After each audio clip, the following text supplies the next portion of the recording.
इतिहास के सबसे बड़े मोड़ की बात करें तो स्वतंत्रता, समानता और बंधुत्व। सुनने में ये शायद सिर्फ 3 शब्द लगे हैं ना, लेकिन असल में ये एक ऐसा वैचारिक विस्फोट था जिसने हमारी आज की आधुनिक दुनिया का पूरा नक्शा ही बदल कर रख दिया। आइए सीधे इस कहानी में उतरते हैं। फ्रांसीसी क्रांति के इस विश्लेषण में हम ठीक यही समझने वाले हैं। हम देखेंगे कि कैसे महज एक वक्त की रोटी, हाँ, सिर्फ बुनियादी अस्तित्व की लड़ाई इतनी बड़ी हो गई कि उसने पूरी दुनिया का इतिहास हमेशा के लिए पलट दिया। तो चलिए चलते हैं साल 1789 में। उस वक्त का फ्रांस, आप उसे एक सामाजिक प्रेशर कुकर मान सकते हैं जो बस फटने ही वाला था।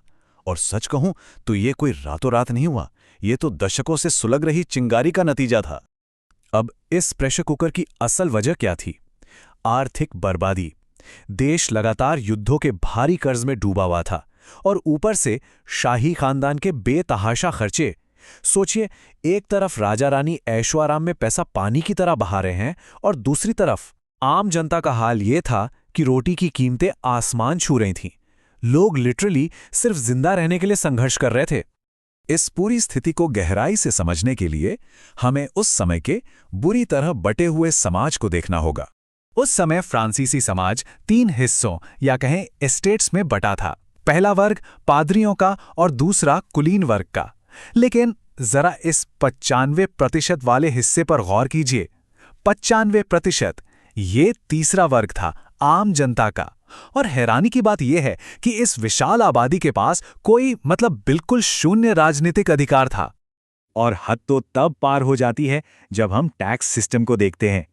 देश का पूरा आर्थिक बोझ इसी 95% आम जनता के कंधों पर था, जबकि वो जो 5% एलीट क्लास थी, पादरी और सामंत, वो पूरी तरह टैक्स फ्री मजे मार रहे थे।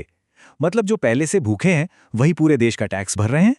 खैर, इस भयंकर हताशा के बीच कुछ विचारकों ने लोगों के दिमाग में एक नई उम्मीद जगाई, जैसे रूसो, जिन्होंने कहा कि भाई असली सत्ता तो जनता के पास होनी चाहिए, या वोल्टेयर, जिन्होंने व्यक्तिगत स्वतंत्रता की जोरदार वकालत की, और मॉन्टेस्क्यू, जिन्होंने शक्तियों के विभाजन का आइडिया दिया। इन विचारों ने क्रांति के बीज बोने का काम किया। अब एक तरफ तो ये क्रांतिकारी विचार जोर पकड़ रहे थे, और दूसरी तरफ क्या चल रहा था? राजा लुई 16वां की घोर असमर्थता। वो इस बढ़ते संकट में कोई भी ठोस फैसला ले ही नहीं पा रहे थे। इस कमजोर लीडरशिप ने जनता के गुस्से में एकदम घी डालने का काम किया। और फिर वो समय आया जब इस बेतहाशा दबाव ने क्रांति की चिंगारी का रूप ले लिया। इसके बाद जो हुआ वो इतिहास का एक बेहद तेज घटनाक्रम है। स्टेट्स जनरल की एक फेल मीटिंग से बात शुरू हुई, फिर आम जनता ने एक नए संविधान के लिए मशहूर टेनिस कोर्ट शपथ ली, और देखते ही देखते ये वैचारिक विरोध एक हिंसक बगावत में बदल गया। इस पूरी कहानी का सबसे बड़ा टर्निंग पॉइंट आया 14 जुलाई को, जब गुस्साए नागरिकों ने बास्तिल जेल पर धावा बोल दिया। देखिए, बास्तिल कोई आम जेल नहीं थी, ये राजशाही के जुल्मों का जीता जागता प्रतीक थी। इसका गिरना सिर्फ एक इमारत का ढहना नहीं था, बल्कि ये राजशाही सत्ता के पतन का एक बहुत बड़ा भौतिक प्रमाण था। इस बगावत का सीधा असर ये हुआ कि मानव अधिकारों की घोषणा कर दी गई। इसका इकलौता मकसद था हर नागरिक के लिए स्वतंत्रता, समानता और भाईचारे की गारंटी देना। ऐसा लगा जैसे अचानक से सब कुछ कितना सही और प्रेरणादायक हो गया है ना? लेकिन कहानी इतनी सीधी नहीं है। आइए देखते हैं कैसे अधिकारों की ये मांग बहुत जल्द एक खौफनाक आतंक में बदल गई। जी हाँ, ऐतिहासिक रिकॉर्ड्स गवाह हैं कि हालात कितनी जल्दी बेकाबू हो गए। 1793 आते आते राजशाही को पूरी तरह से उखाड़ फेंका गया। राजा लुई 16वें और रानी मैरी एंटोनेट दोनों को सरेआम गिलोटिन पर चढ़ा दिया गया। पुरानी सत्ता का ढांचा अब पूरी तरह खत्म।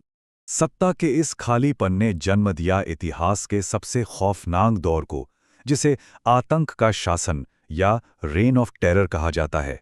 मैक्सिमिलियन रोबेस्पियर के नेतृत्व में ये इतना हिंसक दौर था कि जिस पर जरा भी शक होता उसे सीधे मौत के घाट उतार दिया जाता। हजारों लोगों के सिर धड़ से अलग कर दिए गए। आजादी की मांग एक खूनी खेल बन चुकी थी। इस भयानक खून खराबे के बाद फ्रांस को जिस स्थिरता की सबसे ज्यादा जरूरत थी, वो आई एक नए चेहरे के साथ, नेपोलियन बोनापार्ट।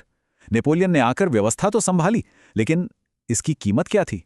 इसकी कीमत थी पूरे यूरोप में लड़े गए अंतहीन युद्ध। स्थिरता तो आई, लेकिन शांति के बदले इतनी उथल पुथल और खून खराबे के बावजूद एक बात तो तय है कि इसके बाद दुनिया हमेशा के लिए बदल गई। अगर हम राजनीतिक नजरिए से देखें तो इस क्रांति ने पूर्ण राजशाही के ताबूत में आखिरी कील ठोक दी। इतने रक्तपात के बीच भी इसने आधुनिक लोकतंत्र का वो ब्लूप्रिंट तैयार किया और नागरिक अधिकारों की वो नींव रखी जिस पर आज की दुनिया खड़ी है। सामाजिक और आर्थिक स्तर पर भी बदलाव जबरदस्त थे। सदियों पुराना सामंतवाद हमेशा के लिए खत्म कर दिया गया। चर्च और कुलीन वर्ग की जो अनियंत्रित ताकत थी वो उनसे छीन ली गई और एक नई ज्यादा बराबरी वाली आर्थिक व्यवस्था की शुरुआत हुई। और सबसे बड़ी बात, ये कट्टरपंथी विचार सिर्फ फ्रांस तक रुके नहीं रहे। राष्ट्रवाद और लोकतंत्र के ये आइडियाज पूरी दुनिया में जंगल की आग की तरह फैल गए। सोचिए, इसका असर इतना व्यापक था कि इसने भारत जैसे मीलों दूर बैठे देशों में भी भविष्य के स्वतंत्रता आंदोलनों को गहरी प्रेरणा दी। इस विश्लेषण को खत्म करते हुए हमारे सामने एक बहुत ही कड़वी और जटिल सच्चाई आती है। बेशक फ्रांसीसी क्रांति ने हमें आधुनिक मानवाधिकार और लोकतंत्र दिए, लेकिन उसने ऐसा असीम रक्तपात और आतंक के शासन के जरिए किया, तो ये हमें एक बहुत ही गहरे सवाल के साथ छोड़ जाता है। क्या इतने बड़े और सच्चे व्यवस्थागत बदलाव के लिए हमेशा इतनी ही खौफनाक कीमत चुकानी पड़ती है? खैर, इस पर विचार जरूर कीजिएगा।